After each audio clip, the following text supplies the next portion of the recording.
Coba ya, yang merasa Islam, harga dirimu di mana ya?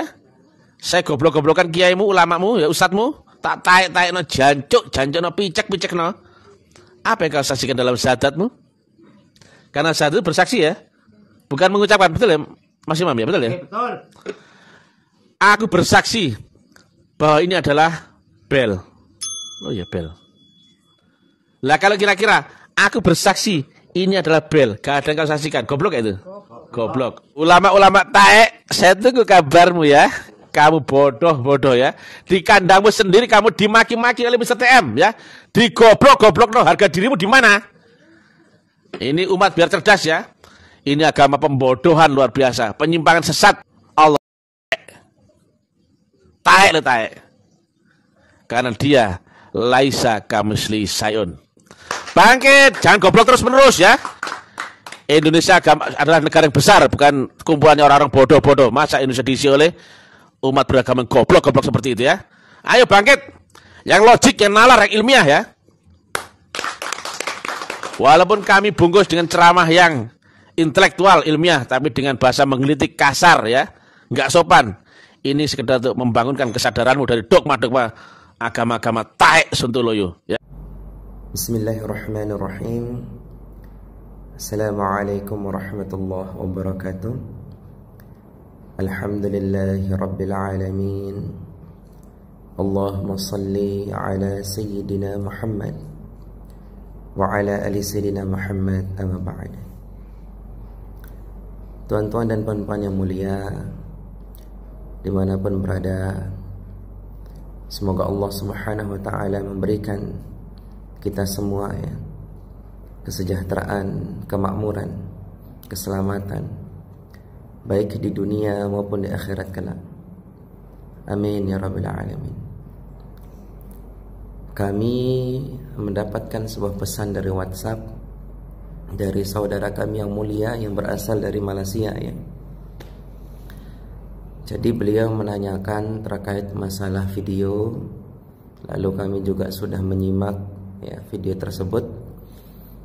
Dan di pembukaan video tersebut terdapat bahasa yang cukup unik ya. Dari penyampaian pembukaan di video tersebut, yang mana beliau adalah mengaku sebagai Mr. TM ya. Ini bahasanya cukup unik lah ya dalam penyampaian. Baik, ada dua hal yang menarik pada pembukaan video tersebut, yaitu yang pertama tentang persaksian ya, tentang syahadat. Nah, jadi yang namanya syahadat maka berarti permasalahannya dengan iman dan amal. Nah, apa itu iman? Iman itu artinya membenarkan. Jadi datangnya pemberitahuan, datangnya berita-berita dari langit yang disampaikan oleh Rasulullah SAW, baik yang kita ketahui maupun yang tidak kita ketahui, kita benarkan itu semua. Nah, itu namanya iman menurut bahasa ya. Jadi ketika Al-Quran berceritakan tentang surga neraka, kita membenarkan itu. Nah, itu iman menurut bahasa. Ketika Quran bercerita tentang Isra dan Mi'raj, terus kita benarkan itu, nah itu iman menurut bahasa. Nah, sedangkan iman menurut istilah itu sesuatu yang diucapkan dengan lisan, dibenarkan oleh hati, dan dilakukan oleh perbuatan. Nah, jadi ketika kita berucap, aku bersaksi tiada Tuhan selain Allah, nah kita ucapkan ini dengan lisan, lalu kita benarkan dengan hati kita, lalu kita kerjakan dengan amal perbuatan kita. Nah, ini menurut sudut pandang syariat. Dan ini yang perlu untuk mayoritas semua umat Islam itu, ini yang penting ya.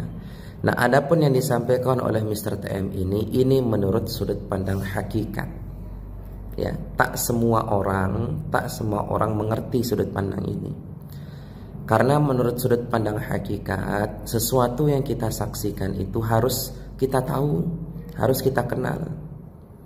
Nah, karena ucapan asyhadu an la ilaha illallah itu adalah fi'il mudhari' atau kata kerja sedang terjadi, Maka kalau diartikan artinya aku sedang bersaksi tidak Tuhan selain Allah. Nah, maka persaksian kepada Allah itu sedang terjadi. Nah, sedangkan Allah itu siapa? Nah, Allah itu siapa? Maksudnya adalah jangan sampai kita bersaksi tidak Tuhan selain Allah, tapi nggak tahu Allah itu siapa. Artinya hanya tahu Allah hanya sebatas nama. Nah, ini mungkin yang dimaksud oleh Mr. Taimi ini, walaupun bahasa beliau yang kami rasa kurang tepat, ya, yang kami rasa kurang tepat. Nah, jadi yang beliau sampaikan ini memang sudut pandang hakikat. Jadi apa itu persaksian menurut sudut pandang hakikat? Sesuatu yang kita lihat, yang kita raba sendiri, yang kita kenal sendiri, yang kita lihat, yang kita dengar sendiri. Jadi kalau sesuatu yang kita tidak tahu, kita tidak kenal, tidak lihat, tidak dengar, tidak bisa diraba, tidak bisa dirasakan, maka persaksian itu tertolak secara hukum hakikat, secara kaidah hakikat. Tetapi kalau ada orang yang bersaksi tidak Tuhan selain Allah, itu secara hukum fikih atau hukum syariat itu sah. Ya. Jadi kita tidak bisa memaksakan makom orang, kita tidak bisa memaksakan orang lain untuk mempelajari atau untuk menyamakan perspektif kita. Nah, jadi yang namanya bersaksi itu melihat, mendengar, mengalami, merasakan sendiri. Itu namanya bersaksi. Makanya kalau dalam tindak pidana, kalau dalam tahap penyidikan, orang itu tidak bisa diperiksa menjadi saksi kalau dia nggak tahu kejadian TKP, kalau dia nggak tahu kejadian pidana. Jadi kalau kita memeriksa kasus pembunuhan, maka saksinya itu orang yang melihat atau mendengar atau mengetahui atau mengalami sendiri kejadian pidana itu. Itu baru kesaksiannya sah. Nah, tapi kalau dalam kaidah syariat, iman itu adalah diucapkan oleh lisan, dibenarkan oleh hati, dilakukan oleh perbuatan. Nah, ini menurut sudut pandang syariat secara umum, secara masyhur. Nah, adapun menurut sudut pandang hakikat, ya memang seperti itu.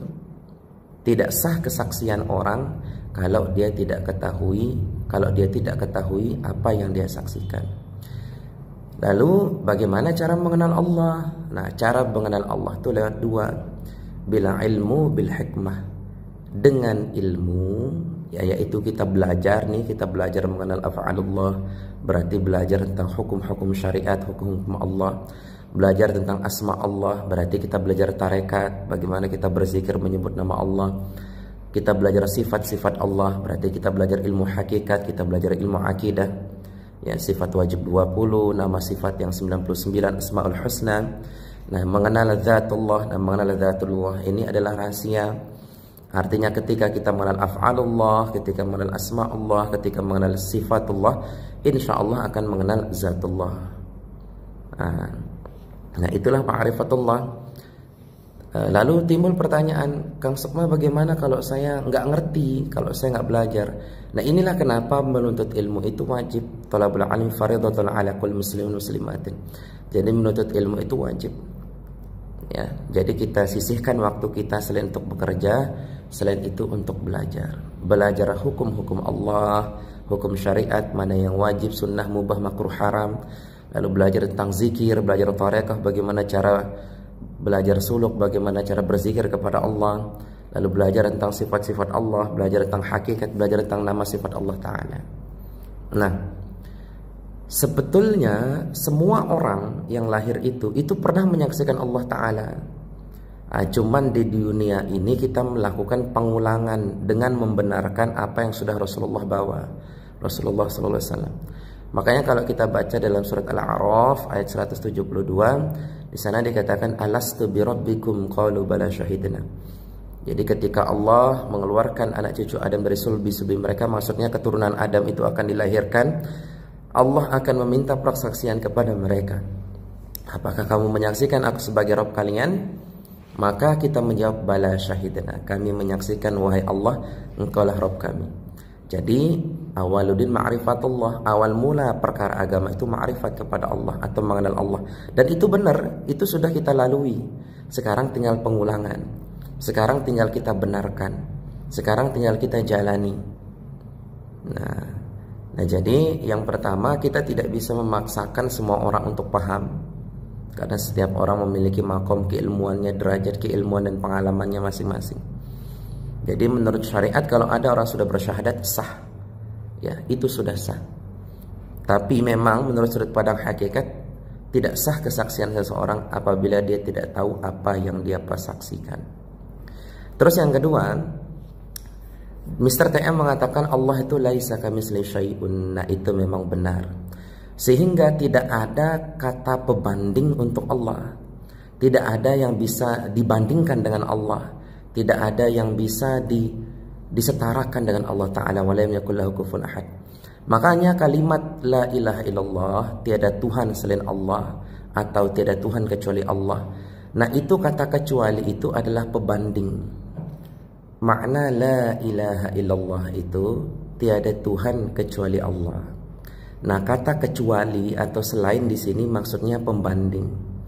Itu kalau kita tinjau menurut sudut pandang hakikat, sebetulnya itu tak bisa disetarakan. Contoh ya, saya punya semua motor kecuali motor Revo.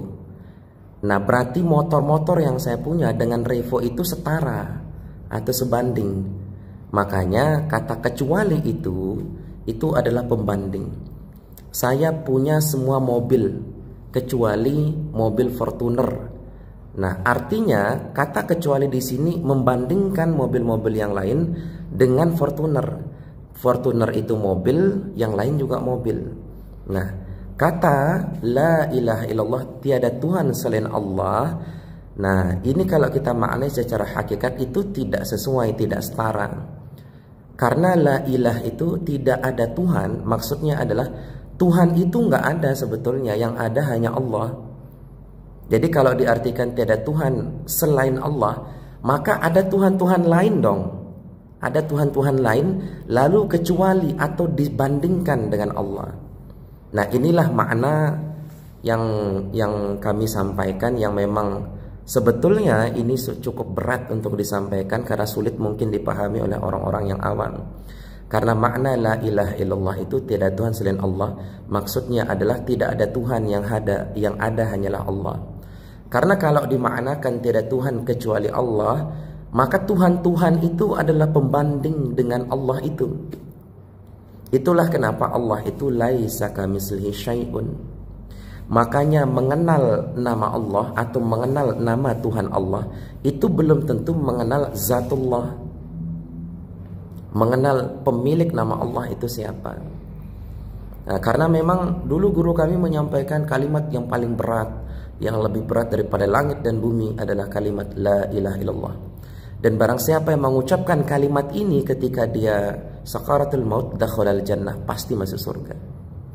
Ternyata setelah kami pelajari, ternyata berat. La ilaha illallah, dia mengatakan tiada Tuhan selain Allah, tapi di dalam hatinya itu masih meyakini manfaat daripada selain Allah, seperti uang, jabatan, makanan, obat-obatan, kekayaan, harta benda dan sebagainya. Maka Allah masih dibandingkan di situ. Maka Allah masih disetarakan di situ. Ya. Maka kata ilahun itu artinya sesembahan. Maka kalimat Allah, nama Allah itu sendiri, itu kata ilahun yang ditaruhkan huruf alif lam ma'rifat. Jadi Allah. Nah, ini menurut sudut pandang bahasa. Tapi hakikatnya nama zat Allah itu Allah tanpa memiliki asal kata. Tanpa memiliki asal kata, karena dia zat Allah itulah yang menyebut dirinya Allah. Jadi dia yang Maha Esa itu menamakan dirinya Allah. Tapi mengenal nama itu belum tentu mengenal pemilik nama. Jadi Allah itu nama. Dalilnya apa? Surat Al-Fatihah ayat 1. Bismillahirrahmanirrahim. Dengan menyebut nama Allah yang Maha Pengasih lagi Maha Penyayang. Nah Allah itu nama, nah Maha Pengasih Maha Penyayang itu sifatnya, nama sifatnya. Nah jadi Allah itu laisa kamitslihi syai'un. Nah ini menurut sudut pandang akidah dan sudut pandang hakikat. Nah jadi ketika kita mengucapkan la ilaha illallah, lalu kita mengatakan tidak Tuhan selain Allah, itu udah benar. Itu udah benar, tapi menurut sudut pandang syariat. Udah benar, udah pas, udah bagus, udah keren, udah ma'in, udah bagus lah. Tetapi kalau ingin menggali lebih dalam lagi, maka kata la ilaha illallah, tiada Tuhan kecuali Allah, itu kata kecuali itu dihapuskan, karena kata kecuali itu adalah pembanding. Aku punya semua mobil kecuali Fortuner, maka Fortuner itu mobil. Aku punya semua motor kecuali motor Revo, maka Revo itu motor. Kata kecuali di situ adalah pembanding dengan motor-motor yang lain, dengan Revo yang saya nggak punya gitu. Maka kalau saya mengatakan tiada Tuhan selain Allah, maka ada Tuhan lain. Ada Tuhan lain, lalu saya kecualikan, kecuali Allah. Berarti masih disetarakan, masih bisa dibandingkan. Namanya laisa kamitslihi syai'un, itu nggak bisa dibandingkan. Maka secara hakikat itu tidak ada yang memberikan manfaat maupun mudarat. Tidak ada Tuhan, yang ada hanya Allah. Nah, jadi tuan-tuan dan puan-puan yang mulia, terutama saudara kami yang mulia dari Malaysia, jadi memang bahasa Mr. TM itu menggelitik dan kami rasa kurang tepat ya. Tapi mungkin setiap orang memiliki gayanya yang berbeda-beda. Tetapi jangan sampai kita belajar hakikat itu terus menafikan syariat, atau meremehkan orang yang masih di syariat, atau menyatakan dirinya lebih alim, lebih mulia, lebih berhikmah, lebih berma'rifat daripada orang-orang yang baru belajar syariat. Nah, ini yang kurang tepat. Harus kita belajar hakikat supaya kita mengenal, supaya kita ma'rifat, supaya kita paham. Tapi jangan menafikan syariat. Jangan merasa diri lebih mantap, lebih tinggi derajatnya daripada orang yang belajar syariat. Karena ujung daripada amaliyah itu adalah syariat. Ujung daripada ma'rifat itu adalah syariat. Jadi mudah-mudahan ini bisa bermanfaat pada saudara kami yang mulia. Apabila ada salah kata kami mohon maaf. Namun apabila itu benar, itu datang daripada Allah Ta'ala, tidak datang dari diri kami. Wallahu a'lam bishawab. Akhirul kalam. Assalamualaikum warahmatullahi wabarakatuh.